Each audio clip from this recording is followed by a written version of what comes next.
Salut à tous, bienvenue sur la 6e vidéo de la chaîne de ce challenge, une vidéo par jour pendant tout le mois de mars. J'espère que vous allez bien. La vidéo d'hier vous a plu. Aujourd'hui, tout nouveau sujet, toujours avec les notes. Et aujourd'hui, le sujet à aborder, c'est l'art de l'échec. Pourquoi c'est essentiel pour réussir? Alors, pourquoi l'art de l'échec? Alors, l'art de l'échec, c'est très simple. Tu ne peux pas... Alors oui, si vous entendez des bruits de tir, c'est normal, je me situe à côté d'une base militaire, donc tout va bien.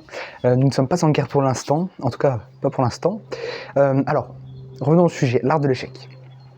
C'est essentiel d'avoir des échecs dans un business. Un business ne peut jamais commencer bien et finir bien. Tu peux commencer mal et finir très très bien, comme Elon Musk, Jeff Bezos. Donc pour ça, un échec dans un business, il ne faut pas penser que c'est mauvais pour ton business, loin de là. Un échec, ça va te permettre de faire un feedback et de te dire « Ah mais attends, ça je l'ai pas bien fait, j'avais pas un bon cash flow, j'avais pas le bon marketing. » En fait, ça va te permettre de faire un feedback sur plein de choses qui vont te permettre de redynamiser ton business et qui va te permettre toi aussi de t'améliorer dans ta personne humaine en fait. Aussi, un business, ça te permet de gagner de l'argent, d'évoluer en tant qu'homme, en tant que femme, et donc voilà. Donc faire un feedback avec des échecs, c'est essentiel. C'est essentiel. Maintenant, un échec, ça ne veut pas dire un stop. Par exemple, là, je prends l'exemple du mindset. C'est très simple. Il faut éviter de penser qu'un échec, c'est quelque chose de mauvais. Il faut voir un échec non pas comme un mur, mais plutôt comme une échelle qu'il faut monter, par exemple, une échelle qu'il faut monter. On enlève ce mur et on met cette échelle qui va nous permettre de voir en fait le futur. Non pas de voir avec un mur voilà, j'ai eu un échec, mais ok, j'ai échoué quelque part. Maintenant, qu'est-ce que je peux faire? Donc cette fameuse échelle, qu'est-ce que je peux faire pour évoluer et pour pouvoir, voilà, tout simplement passer outre ce mur et prendre cette échelle qu'il y a juste à côté. Donc voilà, l'art de l'échec, c'est ça, c'est très simple.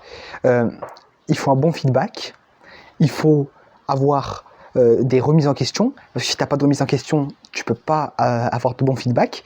Et donc du coup, voilà, c'est très simple. L'art de l'échec, c'est ça. C'est qu'un échec n'est pas une fin en soi. Il y a plein d'entrepreneurs, comme je disais, Jeff Bezos, Elon Musk, qui ont eu des échecs. Et c'est pas pour ça qu'ils se sont arrêtés, que Amazon n'a pas été créé, que Tesla n'a pas été créé. Quand Elon Musk a lancé Tesla, il ne savait pas si Tesla allait marcher ou pas. Il a investi 50 000 € de sa poche quand même. C'est pas rien. Donc du coup, voilà, ce feedback, il est essentiel. Il est essentiel. En tout cas, pour moi, je le pense. Ensuite, l'art de l'échec, voilà, c'est simple. Tu auras toujours des échecs. Rien ne peut se passer bien du premier coup. En tout cas, je le pense. Donc voilà, il faut toujours se remettre en question, avoir des remises en question, avoir le bon feedback et vraiment améliorer continuellement en fait sa vision des choses. Si demain tu dis oui bon d'accord j'ai fait une erreur et que tu n'avances pas, tu ne pourras pas lancer ton entreprise, lancer ton business correctement. Si tu veux lancer un autre business et que le premier n'a pas bien marché, ça va être aussi compliqué. Il faut, avec le premier business que tu as lancé, faire une remise en question et te dire ok j'ai fait ça fait pas le bon cash flow, ok je vais améliorer le cash flow, je vais essayer d'aller faire un fonds d'investissement, je vais faire une levée de fonds et puis c'est parti. Donc voilà, c'est très très simple. L'art de l'échec, c'est ça. Il n'y a pas 40 000 questions à se poser sur l'art de l'échec. L'échec est essentiel, il faut l'avoir, c'est nécessaire, mais c'est aussi une remise en question. C'est pas quelqu'un a fait mal à ma place, c'est j'ai fait mal, donc je me remets en question. Donc c'est ça. Là, il y a un peu de vent et tout ça. Mais voilà. Désolé, c'est peut-être que la caméra bouge, je sais pas. Ouais, il y a pas mal de vent. Mais voilà. C'est ça l'art de l'échec. C'est pas le fait de penser qu'un échec est une fin, c'est de penser qu'un échec, avec un mindset positif, encore une fois, un échec va nous permettre d'améliorer la prochaine fois.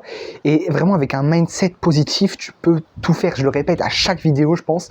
Mais le mindset, c'est la principale des choses à faire chez toi. C'est vraiment développer ce mindset. Moi, je te parlerai plus de visualisation le soir. Ça, c'est un conseil qu'on m'a donné. c'est 15 minutes par jour. Je te demande pas plus. 15 minutes par jour, pose-toi dans un endroit calme. Et tu réfléchis non pas au présent, au passé, mais au futur, à dans des dizaines d'années. Ce que tu vas pouvoir faire réellement toi. Et donc, voilà, tu te poses 15 minutes, t'inspires, tu expires, un peu de spiritualité. Moi, je sais que tous les soirs, je fais une méditation guidée qui me permet de me recentrer, de recentrer mes idées, et ce qui va me permettre dans mon business d'être plus clair, et ensuite de ne pas perdre trop de temps sur des tâches non essentielles. Je sais que au début, quand j'ai lancé mes business, je perdais trop de temps. J'allais sur trop de choses, je faisais trop de choses en même temps, j'ai délégué, ça a marché, mais j'ai aussi pris du temps pour moi. Et ces 15 minutes, elles sont essentielles. Je te demande pas de faire 1 heure de visualisation, 1 heure de rétrospection personnelle, mais 15 minutes où tu te poses dans une pièce avec peu de lumière et un cadre, et voilà, tu imagines toi dans des dizaines d'années, et ça va te permettre vraiment, couplé à cette rétrospection sur ton échec de business, de te dire voilà, j'ai fait tout ça, ça ne va pas, je fais ça pour que ça aille mieux. Et c'est essentiel, c'est essentiel. Le ton à avoir, c'est celui-là. C'est la continuité de je vais faire mieux demain, je ferai mieux demain, je suis le meilleur, et non pas utiliser la négation pour te dévaloriser. Si tu rates un business, ce n'est pas que tu es mauvais, c'est juste que tu as fait les choses non pas correctement, mais incorrectement. C'est ça le truc. C'est ça qu'il faut que tu réfléchisses vraiment. Donc voilà. N'hésite pas à me dire dans les commentaires si tu as déjà fait des feedbacks sur tes différents, on va dire, échecs de ton business. Si tu as des questions à me poser dans les commentaires, n'hésite pas. J'y répondrai avec grand plaisir. Et puis voilà, on se dit à demain pour la vidéo 7 du challenge, une vidéo par jour pendant 30 jours. Ciao.